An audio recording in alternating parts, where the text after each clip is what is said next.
मिथिला की राज नर्तकी हो,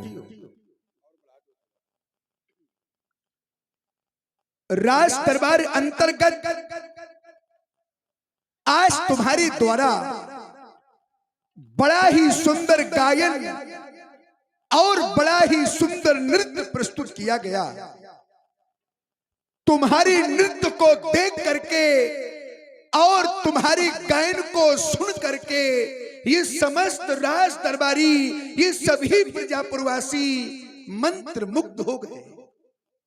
हमने भी देखा तुम्हारा वो नृत्य और सुना तुम्हारा वो सुंदर गायन।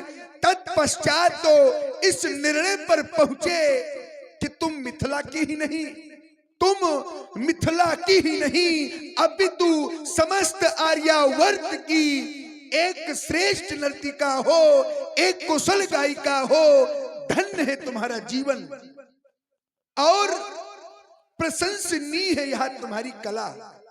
क्योंकि सज्जनों, ये संगीत की कला सबको प्राप्त नहीं होती। प्रयास तो बहुत लोग करते हैं इसे प्राप्त करने के लिए, लेकिन ये कला सबको प्राप्त नहीं होती। ये संगीत की कला उसी ही प्राप्त होती है जिसके द्वारा त्याग, परिश्रम और संघर्ष किया जाता है।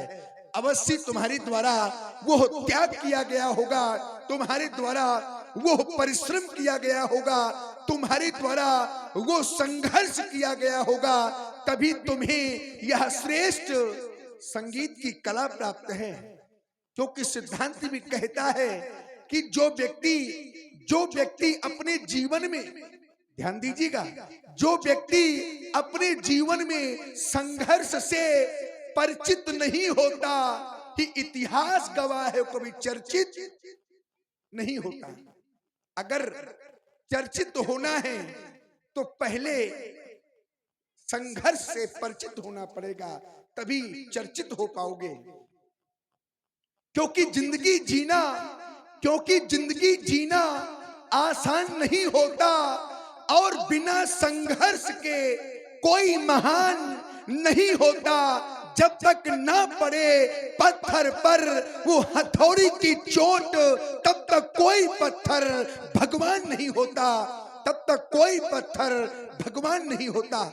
कहने का तात्पर्य, जिस पत्थर ने चोट सहन की, जिस पत्थर ने चोट सहन की, पूजा उसी की होती है।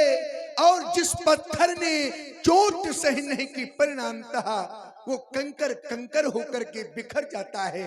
सज्जनों, एक पत्थर चोट खाकर कंकर कंकर हो गया, और एक पत्थर चोट सहकर वो तो संकर हो गया। चोट तो सबको लगती है, और कोई चोट खाकर बिखर जाता है और कोई चोट सहकर निखर जाता है।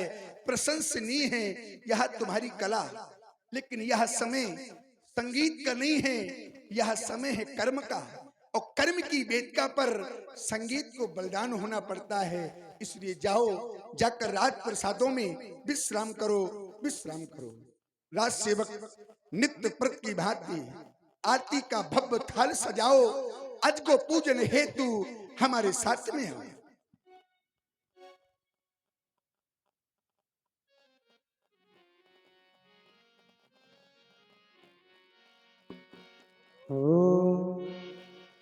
ओ मेरे शंकरा भोलेनाथ,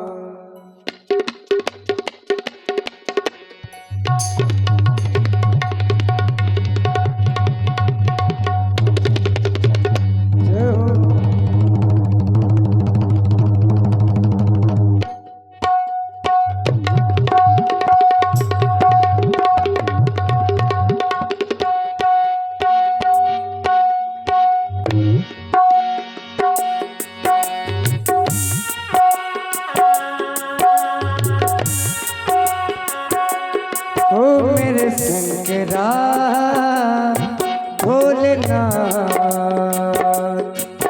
मेरे शंकरा भोलेनाथ।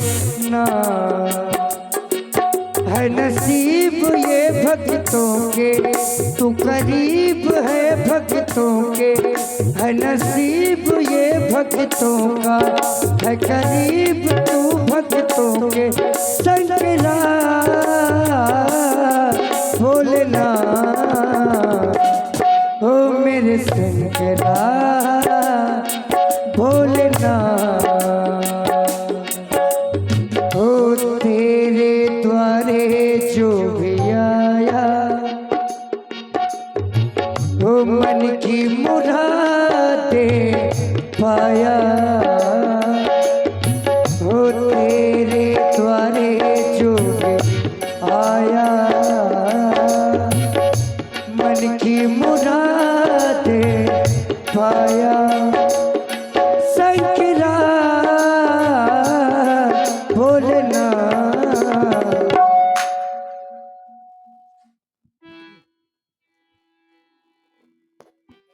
भगवान पिनाकी के पावन पिनाक गजानन और खनानन के प्राण प्रिय आह्लाद, प्रकांड पौरुष के प्रवर्तक, देवत्व और मनुष्यता के समर्थक, शाश्वत का शुभ संदेश देने वाले, हे महाकाल के दिव्य आयुध हो, आप जब से महाराज श्री देवराज को प्राप्त हुए हो, धनु रुद्र संक्रुद्धो विदेहेश महायशा देवरातस राजेंद्रम ददौ हस्ते सहायकम। आप जब से महाराज श्री देवराज को प्राप्त हुए हो, तब से लेकर आज तक हम निमि वंशों के द्वारा नित्य प्रति आपकी वंदना, आपकी अर्चना, आपकी आराधना होती रही दयालु, परंतु मैंने आज तक आपसे कोई याचना नहीं की। हाँ, मैंने आज तक आपसे कुछ मांगा नहीं, लेकिन आज आपके सन्मुख मांगने आया हूं। अपनी बेटी सीता के लिए, अपनी बेटी जानकी के लिए आज आपके सन्मुख याचना करने आया हूं। क्यों? क्योंकि कौन बनेगा जनक का जामाता, अरे कौन बनेगा मेरी बेटी सीता के मांग का सिंदूर? ये तो आपकी उदारता पर निर्भर हो गया है। बेटी सीता का वर्तमान, बेटी सीता का भविष्य, अरे बेटी सीता का संपूर्ण जीवन अब केवल आप पर आधारित हो गया है, क्योंकि मैंने एक कठिन प्रण ठाना है, प्रण की पूर्ति आपको करानी है।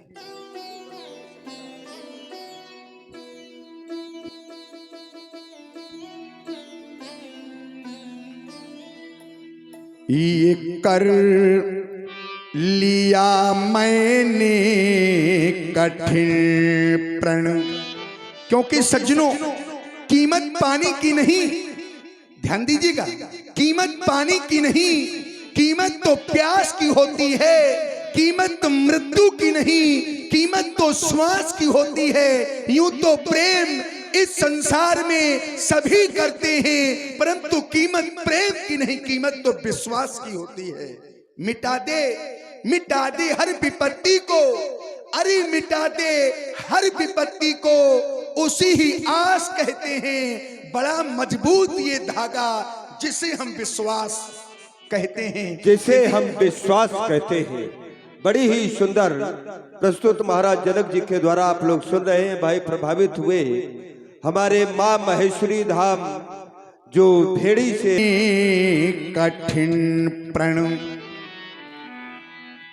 तो पूर्ण कारिवाना तुम्ही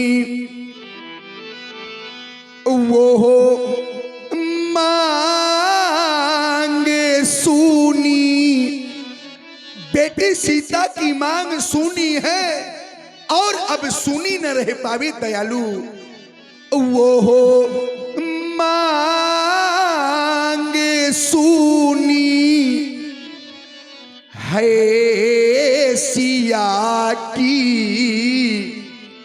सिय मांग भरे वाना तुम्ही, हासिए मांग भरे वाना तुम्ही। क्योंकि मैंने जाना है तुम गगन के चंद्रमा हो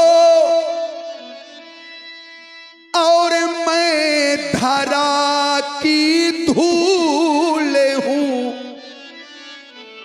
और तुम हो पूजा मैं पुजारी। क्योंकि तुम क्षमा मैं भूल हूँ, क्योंकि तुम क्षमा मैं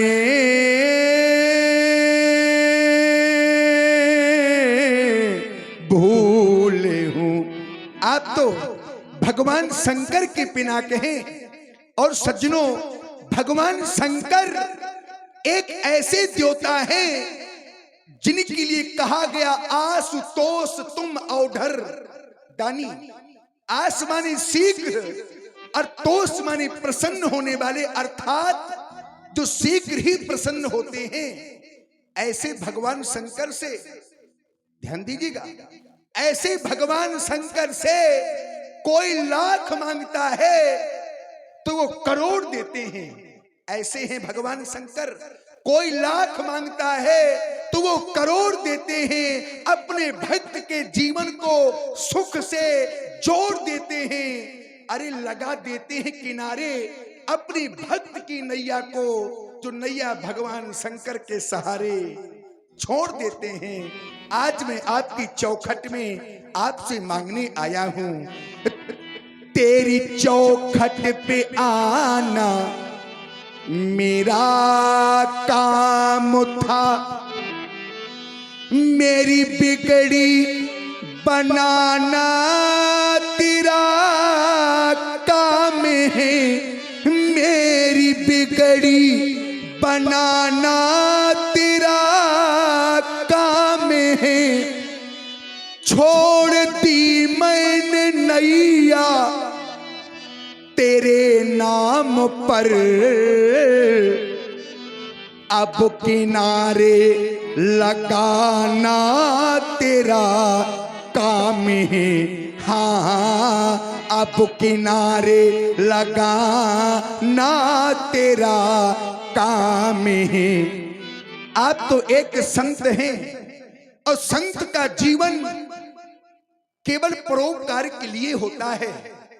जिस समय बसंत का आगमन होता है तो हमारी प्रकृति सुंदर हो जाती है, लेकिन जिस समय संत का आगमन होता है तो हमारी संस्कृति सुंदर हो जाती है।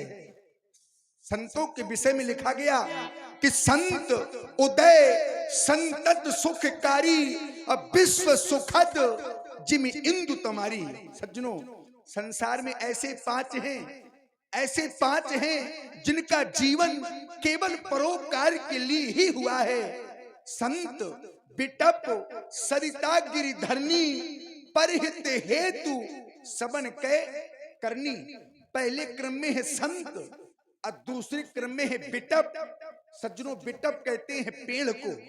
किसी व्यक्ति ने पेड़ से प्रश्न कर दिया कि ऐ पेड़, तुम कितना परोपकार करते हो, तुम्हारा जीवन कितना परोपकारी है। तो पेड़ ने बड़ा सुंदर उत्तर दिया। पेड़ ने सुंदर उत्तर दिया और उत्तर क्या दिया कि हम सायादार पेड़ हैं, हम सायादार पेड़ इस जमाने के काम आए और अगर सूखने लगे तो जलाने के काम आए। फेंक मत देना, फेंक मत देना। ज्ञान को कभी खाली समझकर शायद कभी शत्रु को डराने के काम आए।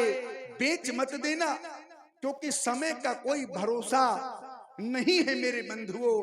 आज दिन कैसा है तो कल दिन कैसा है, कोई भरोसा नहीं। हमारा समय कब बदल जाए, हमारा समय कब परिवर्तनशील हो जाए, इसलिए बेच मत देना। मकान को कभी कच्चा समझकर शायद कभी सर छिपाने के काम आए, महाकाल के दिव्य आयुध हो। आज आपको इस संसार से जाना है, लेकिन एक ना एक दिन बंधुओं इस संसार से सभी को जाना है। आया है सो जाएगा, राजा रंक फकीर। प्यास लगती है तो पनघट की याद आती है, जब शर्म लगती है तो घूंघट की याद आती है। ये कहानी जिंदगानी की कुछ ऐसी ही है मेरे मित्रों, कि जब उम्र ढलती है तो मरघट की याद आती है, और जब उम्र ढलती है तो मरघट की याद आती है। और कि कुछ भी शेष नहीं रह जाएगा, सब कुछ नष्ट हो जाएगा, सब कुछ समाप्त हो जाएगा, जिसे हम महाप्रलय के नाम से जानेंगे। ज्ञान ना रहेगा, ज्ञान ना रहेगा, न कोई ज्ञानी रहेगा यहाँ। ये राज ना रहेंगे, न राजधानी रह जाएगी। ये राज ना रहेंगे, न राजधानी रह जाएगी। और सज्जनों, ये महल भी ना रहेंगे। अरे जिन महलों को पा करके अहंकार करते हो, क्या होगा उन महलों का? अरे वो महल तो खड़े रह जाएंगे। जब अंत समय आवेगा, ये महल भी ना रहेंगे और दो महले भी ना रहेंगे यहाँ। ये भवन ना रहेंगे, न कोई छानी रह जाएगी। और सज्जनों, प्रेम की गरिमा क्या होगा? उस प्रेम का बड़ा प्रेम है परिवार में, लेकिन क्या होगा प्रेम का? तो आचार्यवाणी कहती है व्यास जी, ये प्रेम की गरिमा ना रहेगी इस वासुधा में, अपनी ना रहेगी, न कोई वीरानी रह जाएगी। और सज्जनों, हम भी ना रहेंगे यहाँ, और तुम भी ना रहोगे यहाँ, क्योंकि कहने को केवल कहानी रह जाएगी, कहने को केवल कहानी रह जाएगी। प्रेमी सज्जनों, प्रेम से बोलिए श्री शंकर भगवान की जय हो। और लीजिए अब यहाँ से